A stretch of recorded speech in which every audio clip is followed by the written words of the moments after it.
Buen día, soy Ricardo Cavazos y hoy contamos con la presencia del ingeniero Abelardo, el cual ahorita me voy a tomar el tiempo para leer su semblanza y después lo vamos a presentar. Ingeniero Abelardo Leal y González de la Vega, ingeniero civil, egresado de la Facultad de Ingeniería Civil en el año 2004.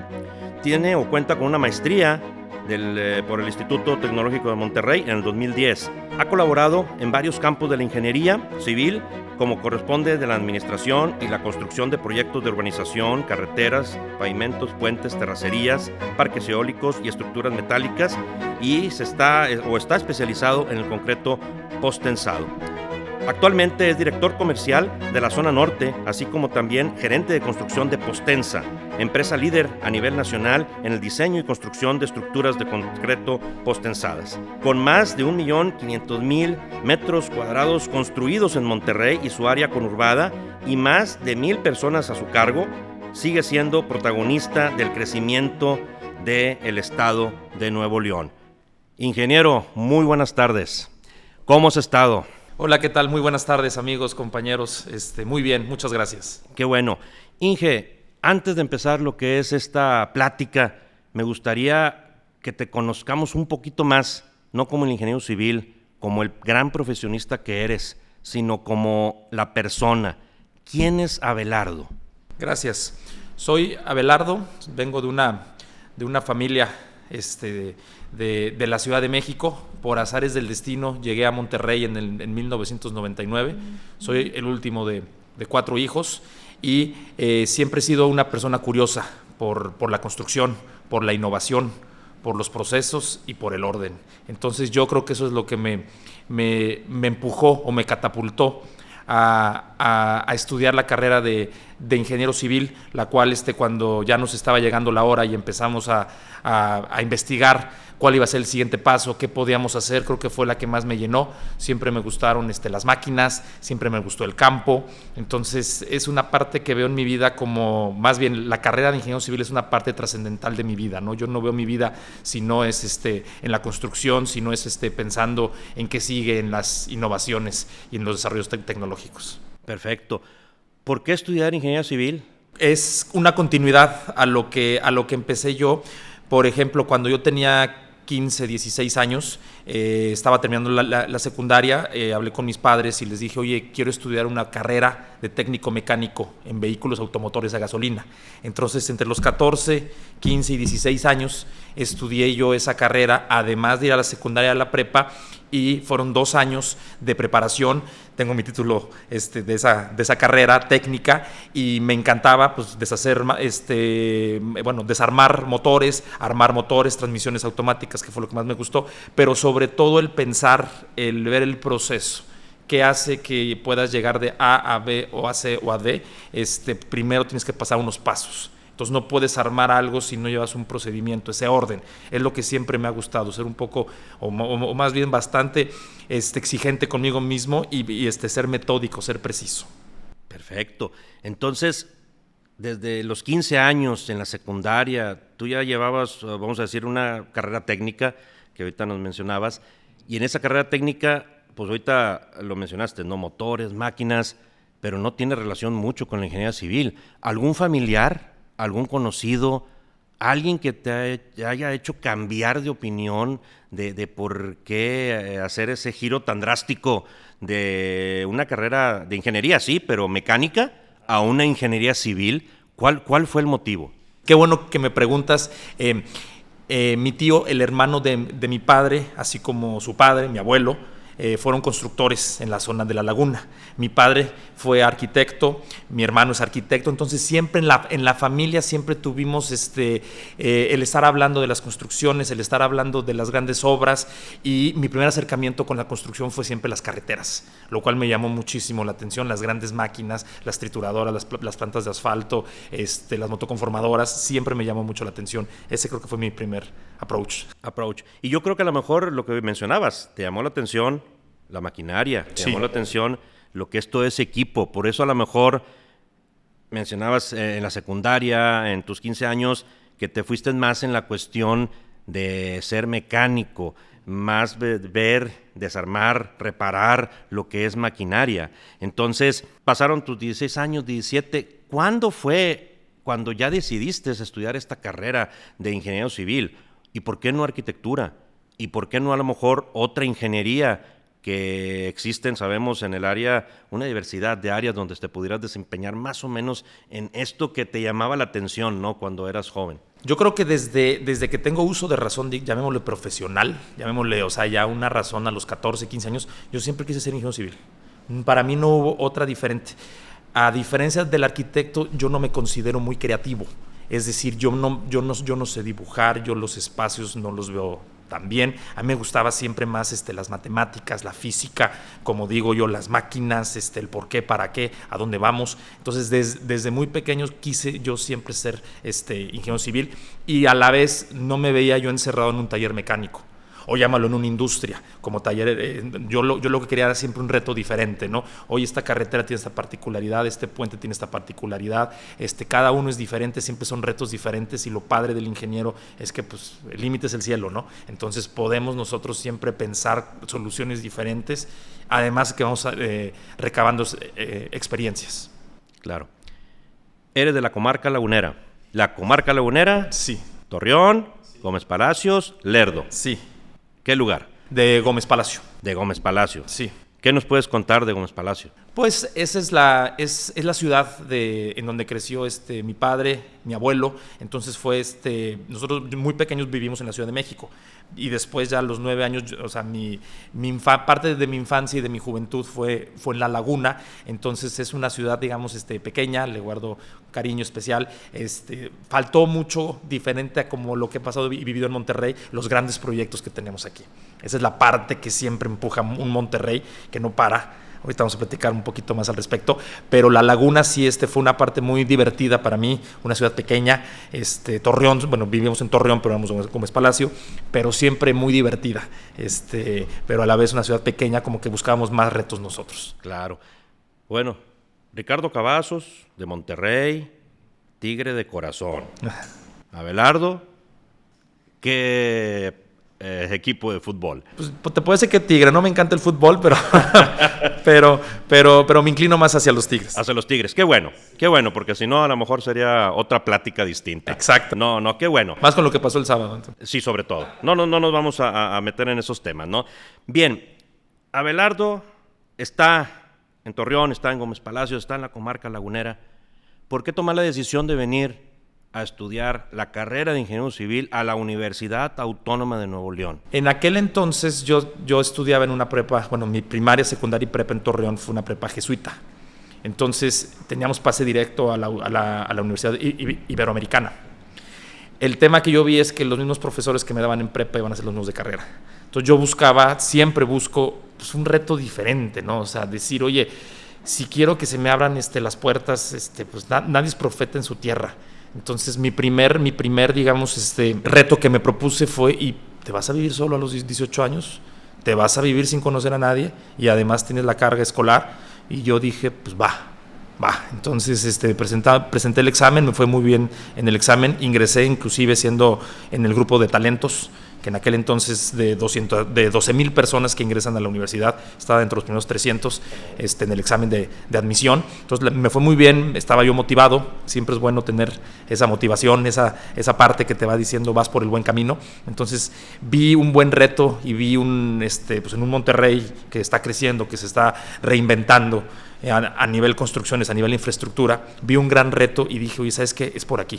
Y creo que acerté. Acertaste, sí, definitivamente. Y cuando entraste tú a la carrera, que fue en el 1999, definitivamente es un Monterrey completamente distinto al que tenemos ahorita en el 2024. Ahorita te voy a hacer una pregunta con relación a este tema, ¿no? Pero ahorita me gustaría quedarme en la cuestión de la facultad. Sí. ¿Qué puedes comentarnos? ¿Qué puedes decirnos de tu experiencia que tuviste en la facultad? De cuestión académica, y después podemos continuar a lo mejor la cuestión de compañerismo.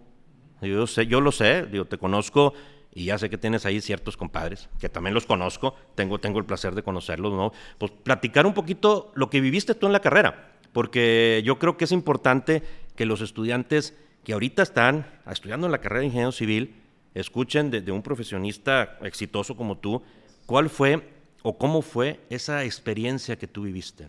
Yo podría decir que la facultad, no conozco otra universidad de profesional porque no estudié en esta, podría decir, y es la parte que me gusta, que tú la puedes ver como un juego, la puedes ver como la veía yo, que es autodidacta. Es decir, cada quien va a aprender y cada quien va a exprimir al maestro hasta donde él quiera. Entonces la parte que me gustaba a mí era precisamente esa que puedas platicar, que eran clases muy activas. En aquel entonces, no sé, ahorita eran clases de no más de una hora. Entonces podíamos nosotros tener ese acercamiento y poco a poco ir dejando las cosas como el cálculo, como la física, la estática, resistencia a materiales, y ya meternos en la parte divertida como la que me gustaba a mí, que era el concreto, procedimientos constructivos, supervisión de obra, que ya entonces ya podría ser con profesionistas, que es lo que tiene la facultad, y más en aquel entonces estaba el ingeniero Moreira, el ingeniero Thanos, muchos ingenieros de la vieja escuela que nos enseñaban muchas cosas muy rápido. Entonces mi resumen podría ser de que puedes hacer la carrera en 5 años o en 10, es autodidacta, tú tienes que saber a lo que vas. Si tienes un objetivo en la vida y tienes disciplina, lo vas a lograr. Y obviamente tenemos la capacidad. Entonces yo creo que esa fue una bonita experiencia porque adoptamos muchos conocimientos que hasta la fecha, cuando doy alguna clase o alguna conferencia, lo seguimos y les platico a los chavos, tus clases de topografía, ¿te acuerdas de planimetría, de altimetría, no? Entonces, a ver, lo básico. Entonces, oye, ¿cómo te acuerdas de eso? Porque me gustaba, y lo que te gusta se te queda. No se olvida. Claro. Definitivamente. Vienes ya como un foráneo. Sí. A vivir aquí a Monterrey. ¿De dónde empiezas a hacer amigos dentro de la carrera? Yo creo que fue un poco largo. No soy una persona muy sociable, digámoslo así, pero sí al final pues somos seres humanos. Yo creo que empecé a tener amigos como hasta tercer, cuarto semestre. O sea, fue una parte larga, pero en mi cabeza pues yo venía a estudiar. Entonces tenía un par de compañeros a los que veía o amigos fuera de la carrera. Ya después, cuando empiezas a estudiar, empiezas a formar equipos, empiezas a formar brigadas, empiezas a hacer los laboratorios, que también eso no platiqué, pero que fue muy interesante y nos dejaron muchas cosas profesionalmente increíbles, porque pues, vivirlo y tocarlo y sentirlo, pues no cualquier escuela lo tiene, ¿no? Definitivamente. Ahorita tocas un punto importante. Brigadas, trabajo en equipo. Sí. ¿Qué puedes comentar en tu vida profesional que te sirvió esto en la carrera? Que impulsamos mucho a que los muchachos trabajen en equipo, los estudiantes puedan tener esa interacción, porque, pues bueno, me gustaría que tú lo dijeras. La importancia de un ingeniero civil, el poder tener esa interacción, porque no nomás vas a trabajar con ingenieros civiles, sino con otras disciplinas de las cuales tienes que explicar o tienes que convencer, o algunas otras cuestiones que es complicado cuando se está tratando de hablar o de que se entienda algo, ¿no? Yo creo que es una parte muy importante que desde joven, desde pues, prácticamente 18, 17 años, se nos inculque. ¿Por qué? Porque no hay equipo perfecto. Y como yo lo digo también, no hay un jefe perfecto. Entonces tenemos que estar acostumbrados a que si estás en un equipo con 4, 5, 40, 500 personas, no todos te van a caer bien. No todos van a ser afines a tu personalidad, no por caer bien, sino no van a ser afines a tu personalidad. Es decir, no les vamos a caer bien a todos, ni todos nos van a caer bien a nosotros. Y va a haber unos con diferentes capacidades también. Entonces, lo que yo he aprendido en mi carrera profesional es que en una pirámide en donde tenemos diferentes puestos, diferentes ingenieros con diferentes actitudes, en lugar de querer obligar a un compañero, llámese de equipo, o ya en un trabajo, obligarlo en el sentido, tienes que saber esto, tienes que aprender esto, mejor veamos sus aptitudes, veamos para qué es bueno y colocarlo en la parte de la pirámide que más provecho podemos sacarle. Hay gente que no soporta trabajar bajo estrés, otros que sí. Hay unos que les gusta trabajar con números, otros les gusta trabajar en el sol. Entonces, siempre hay que buscar esa parte de cómo nos vamos formando, porque todo en la vida va a ser trabajar en equipo. Todo en la vida va a ser llegar a una oficina y convencer a alguien con una idea.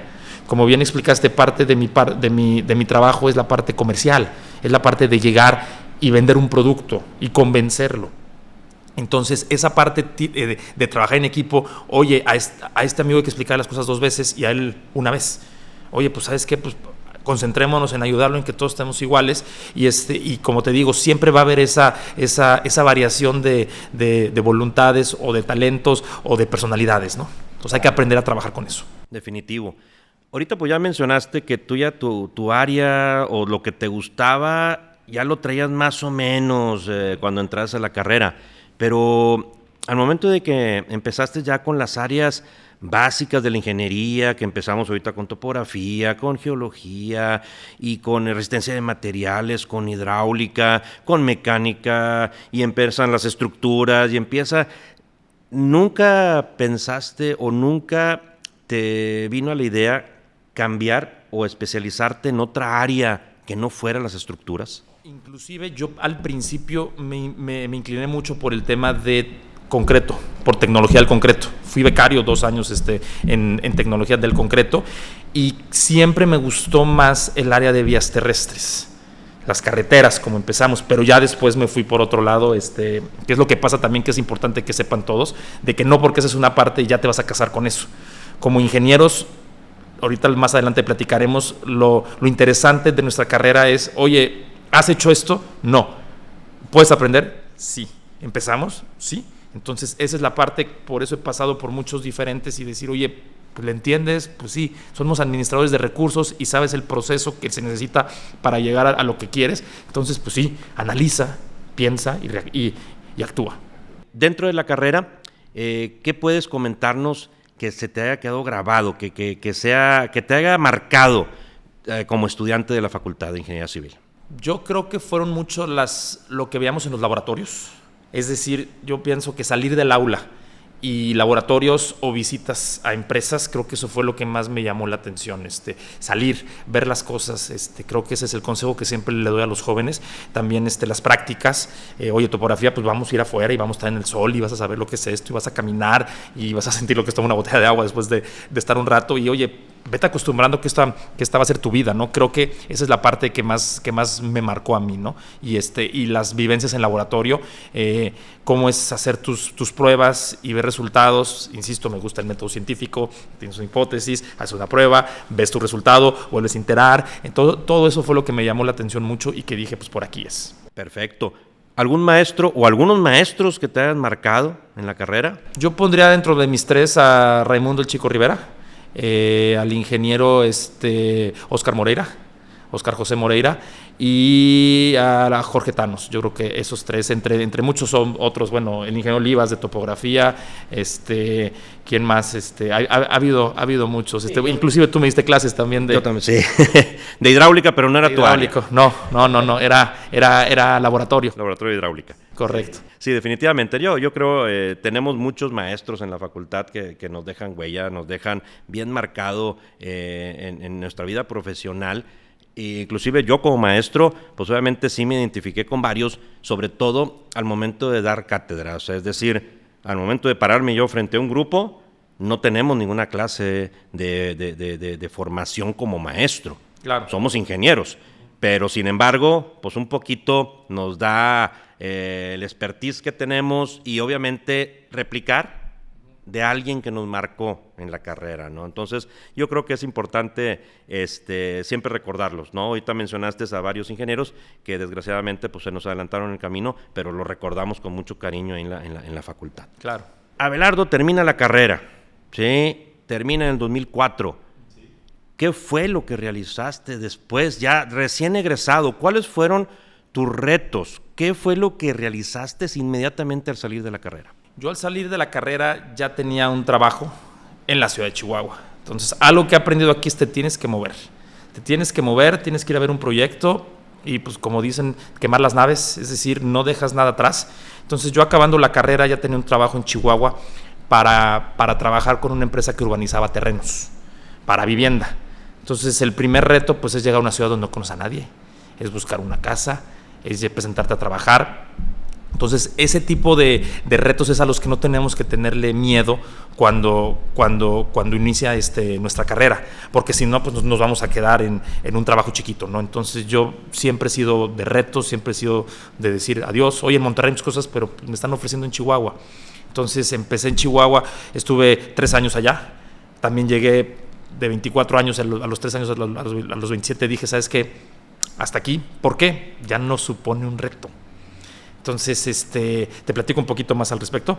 Entonces, a mí me asignan un proyecto en Chihuahua, esta empresa, y básicamente es, ¿sabes qué? Tienes una infraestructura, es decir, tienes equipos, tienes personal, tienes un terreno, aquí está topografía, entonces desde empezar a poner los trazos, desde empezar a poner las referencias para abrir las calles, cortar las plataformas donde van a ir las casas, era bastante absorbente, trabajábamos 21 días y descansábamos 7 al mes, entonces fue mi primer acercamiento, pues, era trabajar todos los días, las máquinas, estás con esa adrenalina que te da la juventud, entonces pude tener este acercamiento, ver los retos, pero como te digo, después de 3 años yo dije, ¿sabes qué? Como que ya aprendí lo que tengo que aprender.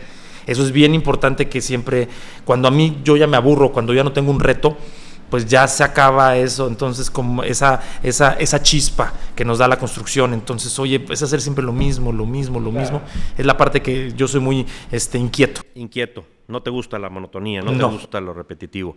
Muy bien, saliste de la carrera, te fuiste a Chihuahua. ¿Por qué no regresar a la comarca lagunera? Porque no vi las oportunidades que había afuera. Yo de entrada en esa parte, cuando me voy a Chihuahua, ya tenía el trabajo por cuestiones de mi padre. Oye, ¿sabes qué? Vete a Chihuahua, ya lo podemos tener ahí y ahí vas a aprender. Entonces, como siempre, no soñamos con que el primer salario va a ser el primer salario que todos soñamos, pero yo lo veo más como que me fui a estudiar una maestría para aprender a trabajar y luego ya poder regresar a otra cosa más grande, ¿no? Claro, inclusive es lo que te iba a preguntar, porque me comentaste que tenías familiares, que tenías gente ahí en la comarca lagunera que eran ingenieros civiles, arquitectos, y por eso yo te iba a preguntar, ¿por qué no regresar a trabajar? Pero bueno, yo creo que ya más o menos contestaste que sí, pero pues obviamente estaba ya relacionado a un trabajo que tenías allá en Chihuahua, ¿no? Es correcto, ya lo tenía así. Perfecto, entonces, ingeniero, Chihuahua, después de ahí, ¿regresaste a Monterrey o qué fue lo que pasó? Regresé a Monterrey desde Chihuahua, esa es una parte importante, que ya existía el internet, no somos tan grandes, era 2007, entonces ya podíamos empezar a tener este acercamiento con otro tipo de empresas, y curiosamente con la bolsa de la universidad, de la Autónoma de Nuevo León, me contactó una empresa española. Entonces vine a Monterrey, tuve un par de entrevistas, me fue muy bien y me quedé con ellos. Entonces es regresar a Chihuahua y sin miedo decir, oye, ¿sabes qué? Pues ya se acabó hay que cerrar este ciclo, hay que cerrar esta etapa, ¿cuánto te quieres ir? No, pues 3, 4 semanas, ok, está bien, y volvemos otra vez a quemar las naves, a no dejar nada en Chihuahua, a hacer tu mudanza y vámonos de regreso otra vez a Monterrey. Perfecto. Tocas un punto importante, la bolsa de trabajo de la Universidad Autónoma de Nuevo León. ¿Qué puedes comentar a los estudiantes?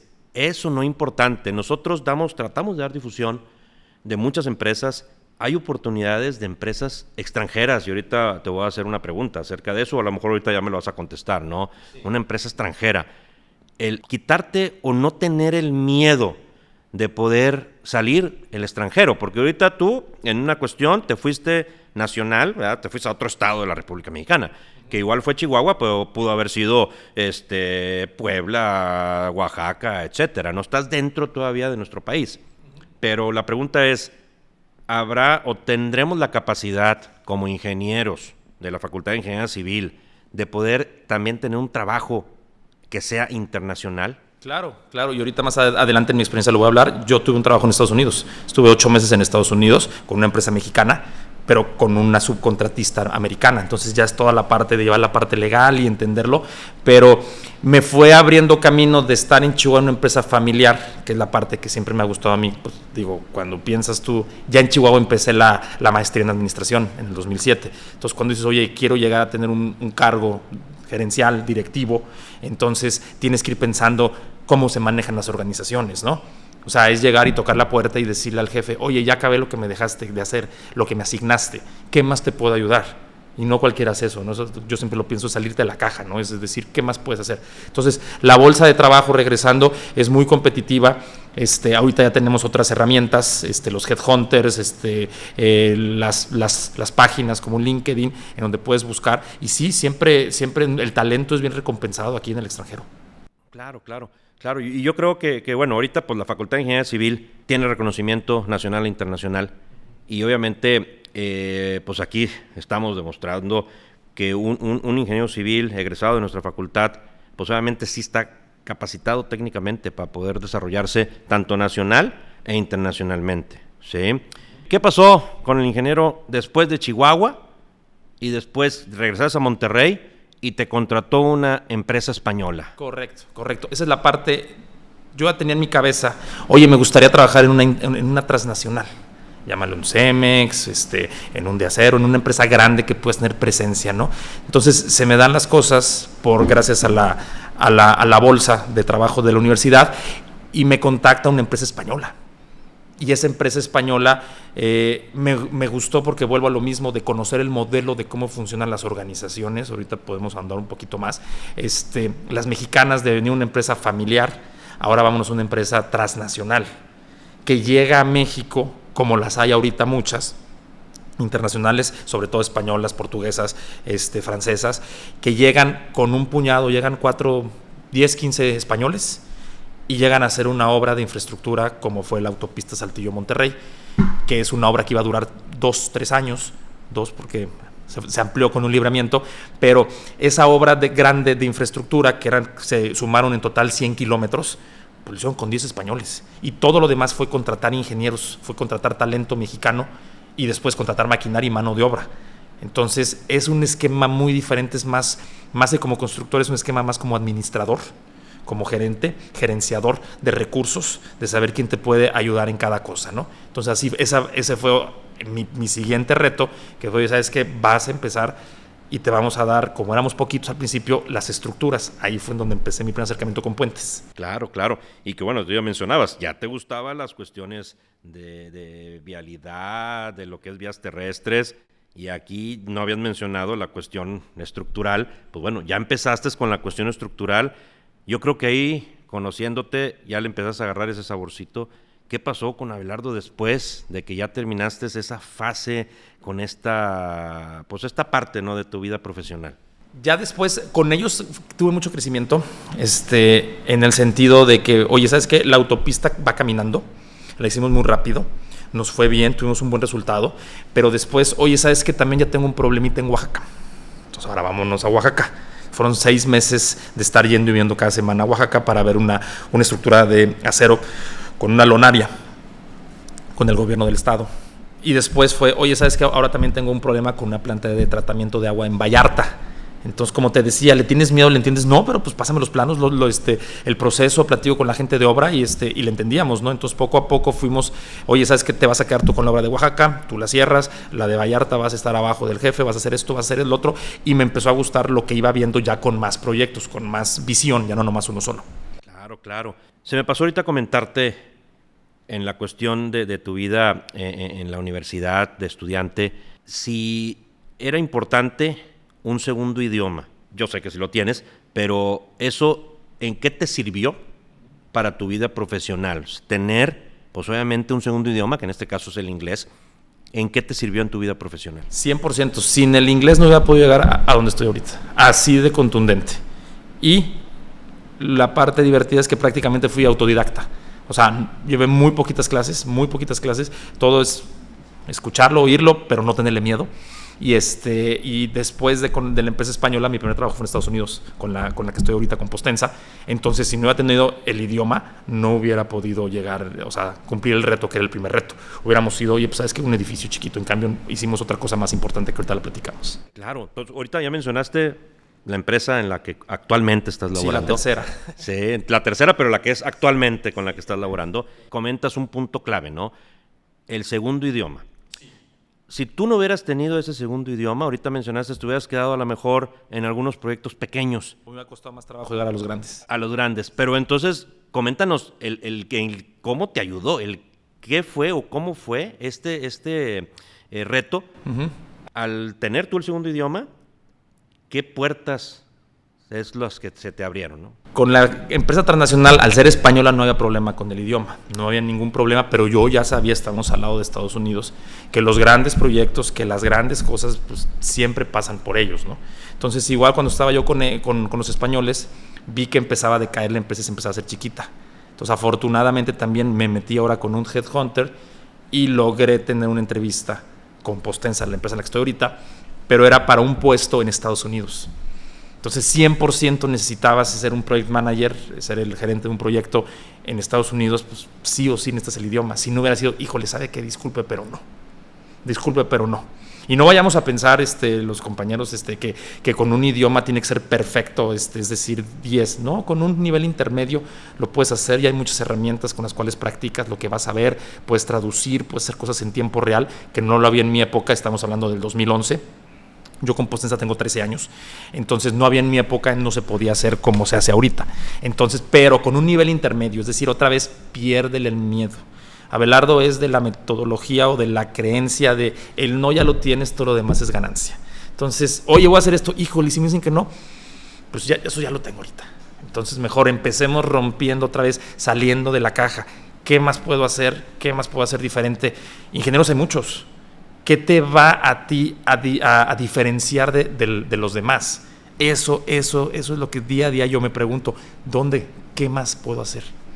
Claro. Y bueno, y tocas un punto importante, ¿no? Que fuiste autodidacta en la carrera, cuando tú estudiaste, que fue en el plan de 1999 de la Facultad de Ingeniería Civil, ya han pasado varios planes, ahorita actualmente estamos en el plan 2019. El inglés, tenemos ya otras clases de inglés. El inglés que tú llevaste fue uno solo, que fue inglés técnico, ¿sí? Que fue también el que yo llevé en el plan 82, un solo inglés. Y es importante y es clave, ¿no? Aquí darles ese mensaje que entramos a entrar a una carrera de ingeniero civil, pero que es muy complicado poder enseñarles también inglés. Más sin embargo, ahorita se los estamos haciendo.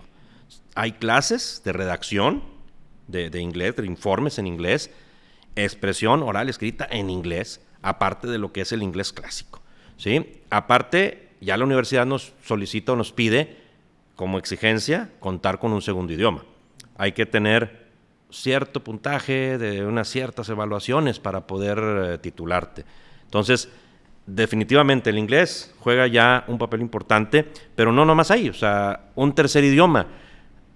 Yo creo que no cerrarnos a lo que es nada más unos 2 idiomas ya nos arregla nuestra vida. Yo creo que ya tendríamos que empezar a ver otros tipos de idiomas. No sé, en tu vida profesional, si has tenido algún problema o alguna experiencia con esa falta a lo mejor de conocimiento, o que sí manejes o estés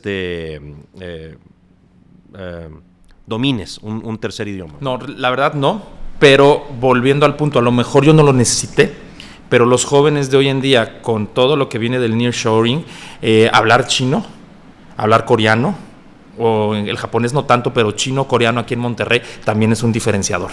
Y se abren las puertas como no tienes una idea, porque no hay ingenieros civiles que hablen 3 idiomas. Los hay que hablamos 2, pero actualmente, esa es la parte que yo les digo a los jóvenes. Oye, si tienes la fortuna, yo no pude estudiar en la primaria, en la secundaria, en la prepa inglés.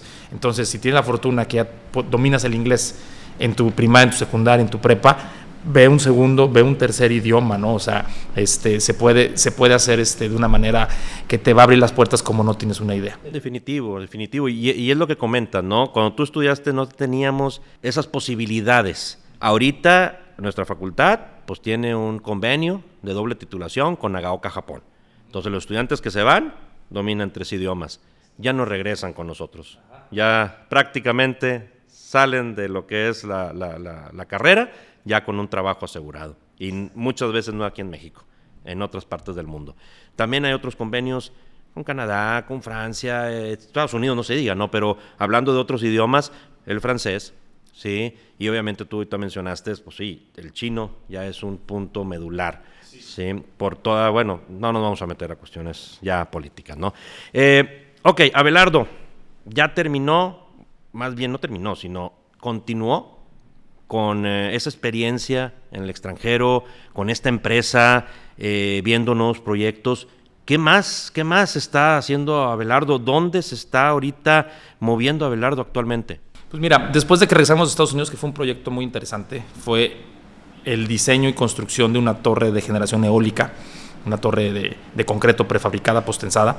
Regresamos a la Ciudad de México y en aquel entonces, 2012, 2013, salen proyectos grandes en Monterrey. Entonces, por tercera vez, vente a trabajar. Bueno, primero estudiar, trabajar, vente a Monterrey. Entonces, yo llegué aquí en el 2012 y ya me quedé aquí. Entonces, ya Hemos ido creciendo junto con la ciudad, ha habido proyectos muy interesantes, muy retadores, y creo yo que van a seguir habiendo más. Entonces, siempre buscamos en la innovación poder destacar entre la competencia, y es actualmente lo que estoy haciendo. Claro, entonces, 2012, 2013, tú ya estás aquí en Monterrey. Sí. ¿Cuál fue el primer proyecto así que puedas decir que te marcó? Y a lo mejor no es uno. Ahorita vámonos a lo mejor por la historia, más o menos cómo fuiste avanzando, porque quiero dejar al final, obviamente, un proyecto que va a ser icónico aquí en Monterrey, y no lo dije en Monterrey, en todo Latinoamérica, ¿no? Sí, el primero fue, y aparte fue a la par, fue de Nuevo Sur. Hicimos la estructura de Nuevo Sur, fueron 200,000 metros cuadrados, y a la par hice otro que se llama Ecus, que está pegado al Campestre en San Pedro, y ese es de 175,000. Entonces los dos fueron dos proyectos muy demandantes, dos proyectos que se tuvieron que hacer a la par, dos proyectos cada uno con 300, 400 personas al mismo tiempo, y como en varios de mis trabajos, oye, pues ahí está, te aviento y pues a ver. Entonces, oye, ¿y qué has hecho de estas estructuras postensadas? Pues no. Oye, ¿tienes esta responsabilidad? Pues sí. Entonces, es la parte de que pues no tengo miedo, ya estuve anteriormente, oye, una torre eólica, oye, un auditorio, oye, una planta de tratamientos, oye, una carretera, oye, un fraccionamiento, y ahora esto, pues sí, vamos a entenderle, y pues aquí seguimos y nos ha ido bastante bien, y ya me gustó este nicho. Claro, y bueno, como ahorita mencionabas al inicio, ¿no? Monterrey no es lo mismo desde que tú llegaste en el 99, ahorita, en el 24. Así es. Terminaste con una zona comercial y una zona de edificios. De edificio corporativo, sí. Así es. Después, ¿qué hizo Abelardo? Porque mencionaste que tú has ido creciendo conforme está creciendo la zona metropolitana de Monterrey, ¿no? Correcto. Después hicimos una pequeña aportación en Esfera en Monterrey. Esfera en el sur de Monterrey, y ya después empezamos con Arboleda, que ha sido un proyecto que nos ha dado mucho. Este es un gran cliente, Arboleda en San Pedro. Somos la única empresa que ha hecho 4 proyectos con ellos. Entonces, en la misma zona, 1, 2, 3, 4. Entonces, ahí llegamos desde el 2015. Recordemos que llegamos en el 12, entonces en el 15 llegamos a Arboleda, y fue la plaza comercial que actualmente pues, es una de las más importantes de la ciudad. Y después hicimos otra plaza con ellos ahí mismo, y 2 edificios residenciales. Entonces, eso fue lo que siguió, que también muy demandante. Muy demandante, no, me imagino. Antes de preguntarte de este proyecto importante que estás trabajando actualmente, me gustaría que me comentaras en esta empresa de Postensa, sí, desde que entraste, ¿cómo te has desarrollado tú profesionalmente en esta empresa? ¿Sí? ¿Has visto algún cambio, a lo mejor con los directivos, con a lo mejor compañeros tuyos de trabajo, con gente que está a tu cargo? ¿Cómo has lidiado con todo eso? Pues mira, ha sido un descubrimiento de las dos partes. Es como yo digo, vamos a empezarnos a conocer, es como un matrimonio. Entonces hay cosas buenas, hay cosas malas. Dijimos de los grupos de trabajo que no siempre van a ser perfectos. Entonces ha sido una evolución de las dos partes. Antes yo era más demandante, más explosivo. Ahorita vas entendiendo que las cosas se manejan ya de otra manera. Como que nos vamos amoldando a las diferentes etapas que va dando la vida, ¿no? Con la pandemia, con los equipos de trabajo pequeños, con el trabajo en casa. Entonces, no nomás esa parte, sino simplemente también con todas las innovaciones, con los sistemas diferentes. A lo que voy es, Postensa es una empresa que se caracteriza 100%, no por nada más como cualquier cliente. Mete más gente si no sale. Oye, no, métele cabeza, métele al procedimiento, estúdialo, ve qué estás haciendo con 5 personas y a ver si no lo puedes hacer con 4. Entonces, esa es la parte analítica que te deja siempre Postensa, y pues muchos de las personas que yo les digo que es como una universidad, que ya han salido, que han sido residentes o superintendentes míos, ya están en muchas empresas desarrolladoras o constructoras, en otros puestos, y es que la disciplina y el know-how que te da Postensa es muy diferente al de la empresa tradicional, que es, pues ahí está, pues acabas, y si sale o no sale. No, aquí es, cuestiónate todo el día, ¿qué estás haciendo diferente? ¿Cómo lo vas a hacer diferente? Claro, no, definitivamente ir poniendo esos retos, ¿no? Sí. Últimos proyectos importantes que ha tenido Abelardo. Punto Valle fue un proyecto también que ha sido emblemático en la ciudad. Punto Valle es en una huella que son 48,000 metros cuadrados, casi 5 hectáreas, hicimos un centro comercial de 290,000 metros cuadrados. Y tenemos el récord en Postense, y creo que a nivel nacional, de haber colado 8,000 metros en una semana. Entonces es algo muy grande, llegamos a tener 6 grúas, era enorme lo que teníamos entre manos. Y entonces lo que llegamos a hacer en esa plaza como producción mecánica, es decir, como si fuera manufactura, que yo siempre hablo de Lean Construction o Lean Manufactura, fue muy interesante lo que llegamos a hacer ahí. Y a la par, siempre tocan casi siempre buenos proyectos al mismo tiempo. Tuvimos Top Obispado, que en aquel entonces llegó, desbancó a COI, desbancó a la Torre Costanera, que era la número 1 de Latinoamérica, en Santiago de Chile, y llegamos a ser el primero en Latinoamérica. Es decir, desde Houston hasta abajo no había una torre más alta, con 304 metros. Y fue también un proyecto emblemático, con mucho aprendizaje, con muchas cosas que ver, muy interesante, muy demandante, y sobre todo que fueron los dos al mismo tiempo. Al mismo tiempo. Y bueno, y regresando a la Torre Top, a la Torre Obispado, pues ahorita mencionaste, la torre o el edificio más grande, ¿en qué año? La empezamos en el 2016 y empezó operaciones en el 2019. 19. ¿Qué retos te topaste ahí con esa torre? Porque obviamente Monterrey es una ciudad, o se caracterizaba por ser una ciudad baja. Sí. El edificio más alto, pues yo creo, tú podrás complementarlo más, pues yo creo que era el edificio Acero, no sé cuál, en el 2000, cuando tú llegas aquí a Monterrey, ¿cuál era el edificio más alto? Dataflux, que lo hicimos nosotros. Dataflux, que tendrá unos 115 metros de altura, más o menos, ¿no? Okay. Pero ya Top, ¿con qué nos topamos? Pues con un viento, con unos materiales, con unas elevaciones, con unos bombeos de concreto, que son las 3 cosas, ¿no? Cómo subes el material, cómo subes el concreto, y los vientos, que no nomás es la grúa, sino que es también el personal, cómo tienes que bajarlo, cómo tienes que cuidarlo, ¿no? Cómo accesar. Oye, tienes que hacer una torre de 50 pisos, pues pones un comedor en el 48, porque bajar tardan medio hora en bajar, medio en subir, medio en bajar, o sea, al final de la jornada son 2 horas en subir y bajar. Entonces, es una logística totalmente diferente, y por más que metas más equipos, es uno arriba del otro, no puedes correr. En un punto valle teníamos 11 equipos, a lo largo iban como escalerita, aquí no se puede. Entonces, sí nos dejó mucho aprendizaje, y volvemos a lo mismo, es disciplina. Es hacer una fábrica de losas en obra, es como si fuera un proceso, y tienes que saber exactamente en qué vas y cuánto te está llevando, ¿no? Claro. Me queda claro, pero a lo mejor me gustaría que enfatizaras un poquito más de qué material está construido ese edificio, por ejemplo, ahorita la Torre Top. Sí. ¿O qué diferencia podemos tener de un edificio que es de acero y un edificio de concreto? ¿Qué diferencias en cuestión estructural tendríamos? Además del material, en el proceso constructivo las grúas son muy diferentes. La podemos ver acá en San Pedro, están haciendo una torre muy alta de acero, y se ve que tienen unas grúas bestiales porque las secciones son más grandes. En el concreto las secciones son más chiquitas, es decir, nomás está subiendo cimbra y varilla.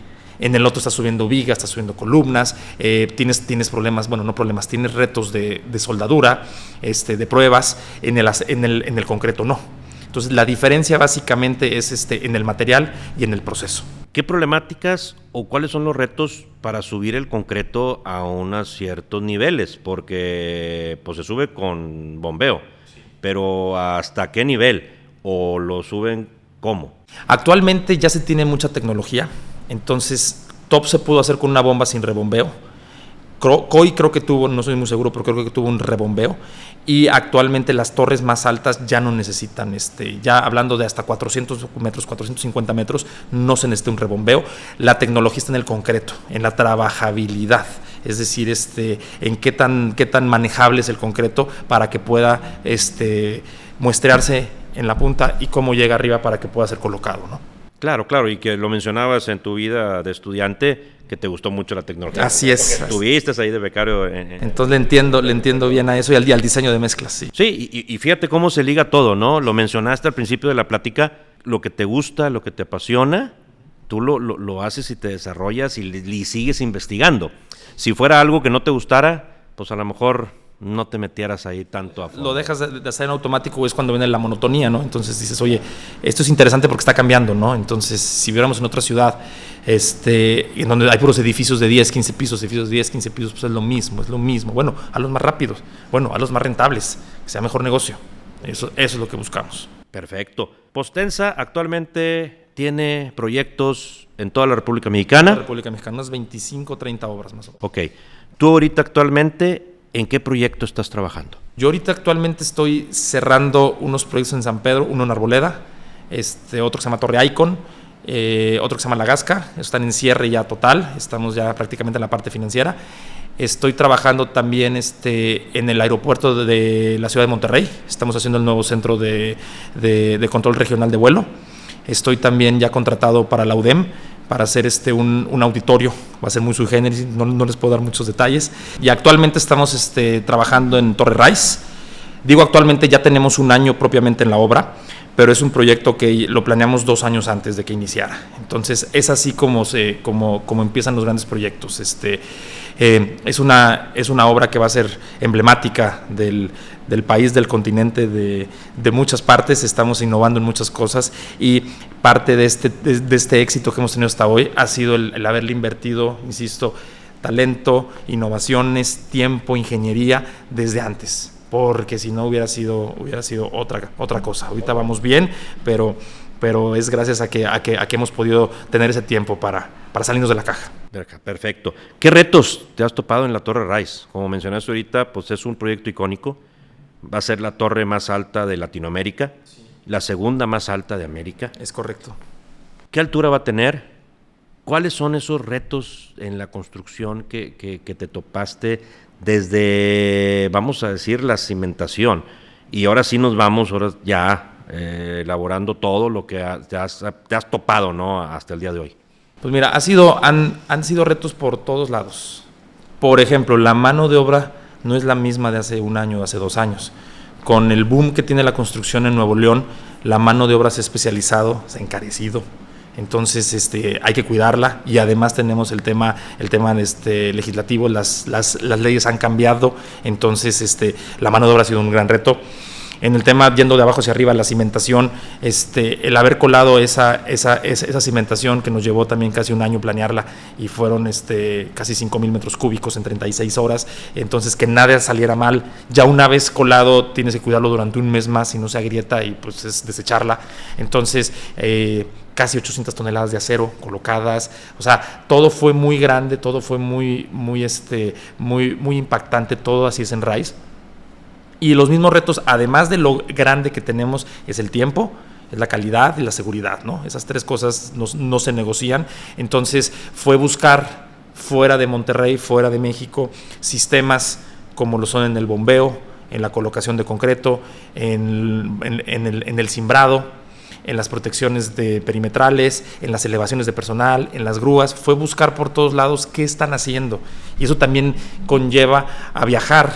A mí me tocó ir a Las Vegas, a Seattle, a Cleveland, a Austin, todo a ver qué están haciendo diferente. Y la verdad, pues aprovechar que tenemos siempre los americanos, las obras, pues digo, no nomás iba a ver lo que iba a ver, yo tomaba fotos de todo, y son innovaciones que decimos, oye, se puede, entonces hagámoslos diferente, ¿no? Entonces nos topamos, te puedo hablar, y más en Postensa buscamos siempre mejoras cada semana, a ver qué vas a hacer diferente, cómo vas a mejorar un proceso. Nada está escrito, pero eso es mejora continua, no para. Claro, no, definitivamente, yo creo que son los retos que debe tener una empresa, y bueno, los retos, por ejemplo, ahorita se me ocurre este edificio que no está en medio de la nada, uh-huh, en medio de 2 calles, en medio o al lado de un edificio, que es la Torre Top, y de otro edificio que a lo mejor no están tan grande, o 2 edificios que están continuos, pero brincando la calle hay otro edificio.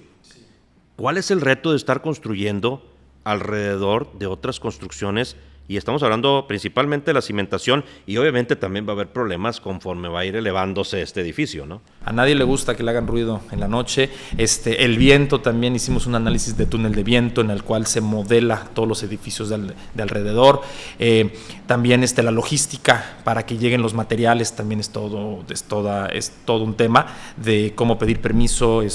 Ayer, por ejemplo, tuvimos un colado de un core y ese nos llevó 12 horas. Empezamos a las 8 de la noche, acabamos a las 8 de la mañana, y es bandereros, es personal, es todo, no duerme la obra. Entonces es continuo, damos molestias, entonces sabemos que es normal. Bueno, como constructor sabemos que pues, nunca nadie va a estar contento, y es parte del progreso, ¿no? Entonces, ¿cuáles son los retos? Pues siempre lidiar otra vez con el compañerismo, lidiar con la gente que tenemos al lado, escucharlos, no pueden ser de nuestro agrado lo que opinen, pero pues tienen voz y tienen voto, entonces necesitamos escucharlos y llegar a un punto medio. Todo es negociar. Todo es negociar. Perfecto.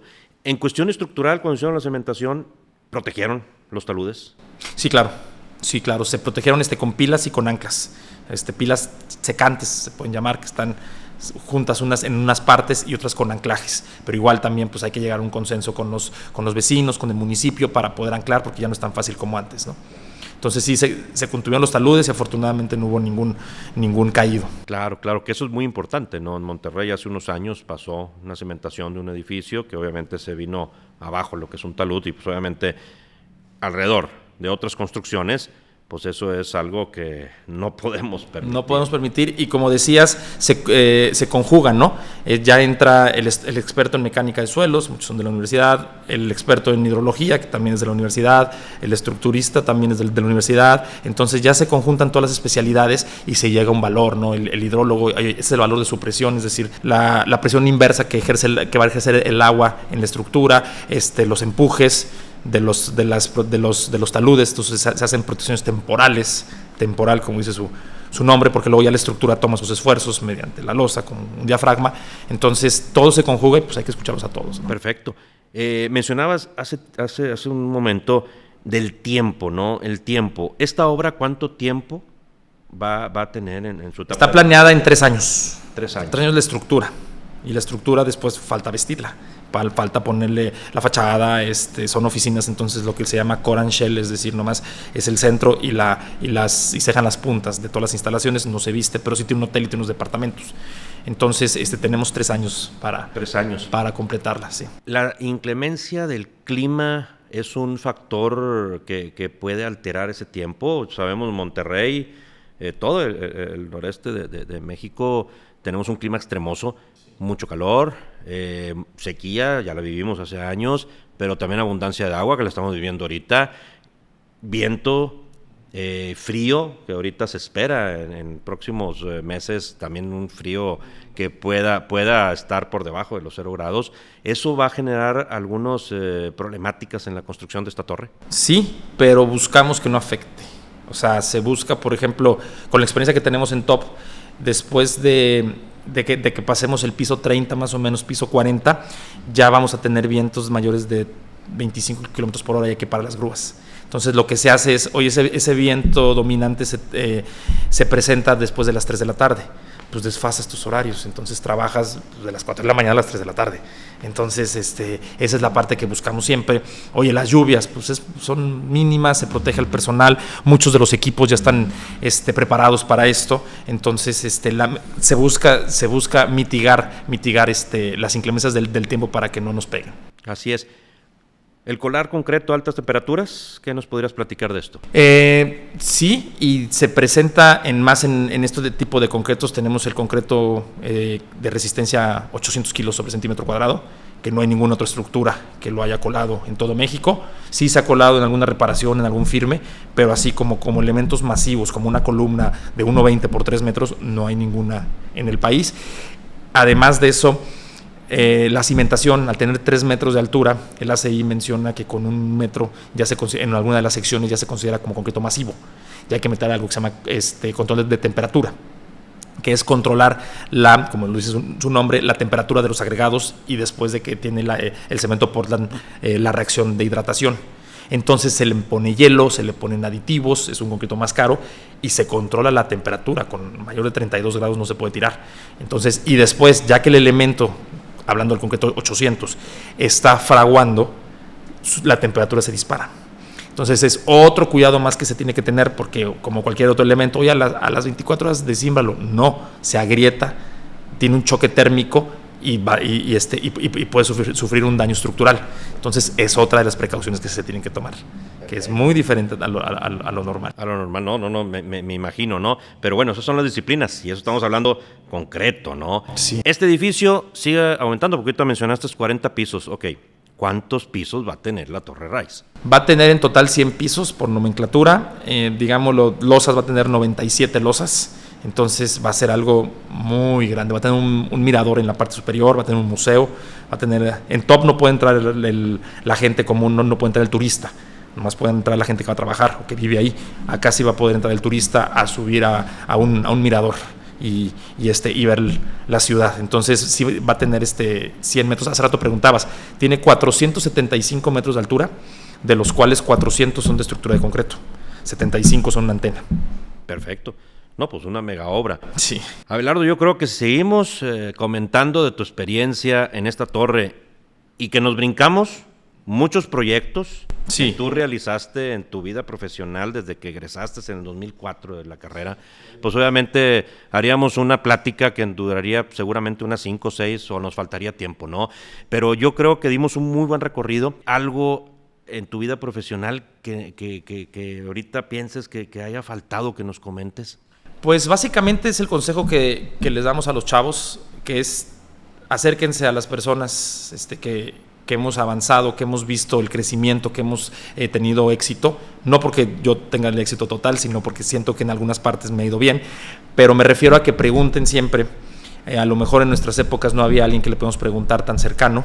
Ahorita hay muchas herramientas y, como siempre lo dije, perder el miedo al no, ¿verdad? Perder el miedo al, oye, ¿yo cómo voy a participar en eso? Pues, ¿por qué no? O sea, hay muchas áreas de oportunidad. Hay metro en Monterrey, hay presas. Trabajé también en el acueducto del Cuchillo, hice un tanque, bueno, el postensado en un tanque, que era una densidad brutal. Entonces, hay muchas cosas que se pueden hacer. Entonces, ¿qué les diría yo? Pues ya lo platicamos. Piensa diferente, ve qué más puedes hacer, analiza idiomas y no te quedes con el no. Claro, claro. ¿Tú crees que un ingeniero recién egresado no pueda triunfar, no pueda desarrollarse en un gran proyecto? Por supuesto que sí. Tenemos también que ser conscientes, y más en estas nuevas generaciones, que vas a empezar por lo más bajo.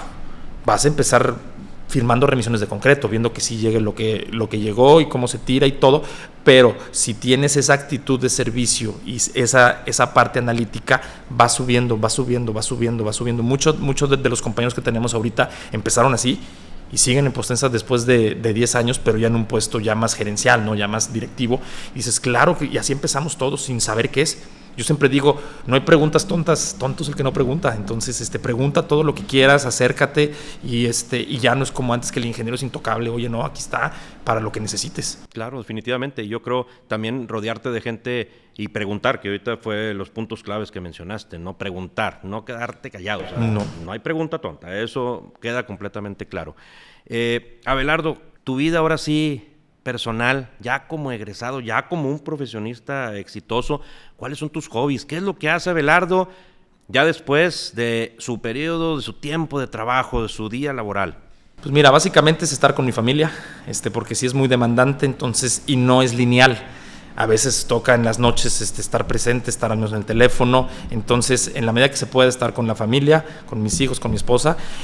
Otra parte que disfruto mucho es la lectura. No soy muy fanático de los deportes, pero la lectura, otra vez, transportarte a ver cómo piensa la gente diferente en otros lados, por qué hacen las cosas como las hacen. O sea, esa parte siempre me ha gustado y va intrínsecamente con los viajes, ¿no? También, en la medida que se pueda, siempre hay que estar viajando, siempre hay que estar viendo otras culturas, que es la parte que más me apasiona. Esos podrían ser mis dos principales hobbies, la lectura y el viajar, y la familia, que no es un hobby, sino es estar con ellos. Perfecto.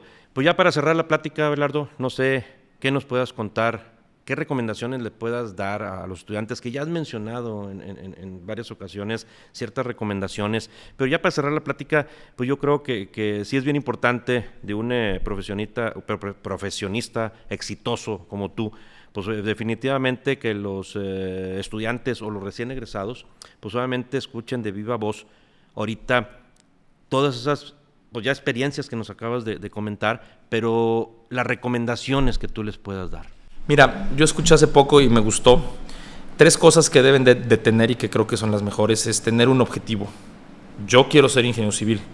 Cuando yo empecé la carrera, había agentes de químicas que no habían pasado el examen, de FIME, que estaban en civil, por decir, oye, para no perder el tiempo, no es como un tronco común, pero se podían convalidar, ¿no? Entonces, es tener un objetivo. Oye, pues no sé si me gusta. Bueno, no tiene nada de malo, métete un semestre, pero no te quedes toda la carrera. Sabemos que a veces hay una cuestión económica, ¿no? Entonces, que no se puede, pero si tú tienes un objetivo y dices, oye, yo quiero ser ingeniero civil como lo hice yo, tener una humildad Siempre hay que ser humildes, como dije yo, siempre hay que estar accesible a cualquier persona que te pregunte, que te diga, oye, quiero tomar un café contigo, ¿qué puedo hacer? Yo siempre estoy abierto. Es decir, tengo acercamiento contigo, con la UDEM, con el TEC, con todos, y siempre estamos abiertos. Y la tercera es la disciplina. La disciplina. Y más al principio, aunque suene raro lo que voy a decir. Al principio hay que llegar temprano, hay que estar, hay que saber cómo. Después ya va cambiando porque ya no estás en la parte de trabajo duro de estar en el día a día metiendo el hombro, sino ya después es pensar, ¿no? Y dices, oye, sabes que tengo algo en mi casa, pero pensando te soluciona un problema que te quita muchas cosas, ¿no? Entonces es objetivo, humildad y disciplina. Con esas tres cosas, la humildad para llegar a preguntarle a alguien y decirle, oye, yo no sé qué puedo hacer diferente. Oye, ¿cómo le hago para mandar un currículum? Oye, ¿cómo formo un currículum? O sea, yo a través de la maestría también he llevado, bueno, después de la maestría también llevé algunos cursos en algunas universidades extranjeras, los puedo hacer en línea muy bien, tanto de project management como de ventas. Entonces dices, oye, ¿cómo empezaste tú en inglés? Pues sí, no tiene nada de malo. Me va a tardar un poquito más, pero es como vas practicándolo. Esa parte es la que hay que romper, esa cadena de decir, híjole, pues no tengo nada o estoy empezando y no sé qué hacer. Pues rompe esa cadena y empieza con lo positivo, no búscale lo positivo. Perfecto. Si te digo un dicho que es dejar huella, pero sin pisar a nadie, ¿qué me podrías comentar? Es excelente, dejar huella es lo que te acabo de decir. Escucha a las personas, enséñales, ve lo que tú has aprendido. Por ejemplo, a mí me gusta delegar y yo siempre lo digo, la persona que está abajo de mí, que llegue a ser un día arriba de mí, yo no tengo ningún problema. Con